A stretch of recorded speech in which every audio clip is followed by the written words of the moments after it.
Die big fan of Harka Sampang. भाइ भाइ भाइ भाइ एउटा कुरा कसैले के नपढे एउटा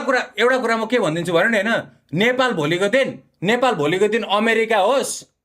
नेपाल भोलिको दिन स्विजरल्यान्डै होस् नेपाल भोलिको दिन सबैभन्दा खतरा शक्तिशाली देश नेपाल होस् नेपालमा कोही नेपालीलाई दुखै नहोस् सबै नेपाली खुसी तर पनि हर्क साम्पाङ चाहिँ बालेनको पछाडि कुरा काट्दै हिँडि नै रहन्छन् हो त्यो हो भाइ म कस्तो सपोर्ट गर्थे पहिला हर्केलाई कस्तो सपोर्ट गर्थे भाइ कस्तो सपोर्ट गर्थे यार भाइ घरमा सबैलाई हेर्नु न त्यहाँ राम्रो छ मान्छे यहाँ त्यहाँ भाइ यार कुरा काट्नु भाइ केही अरूको नराम्रो भन्नु भाइ केही नै बन्दैन यार भाइ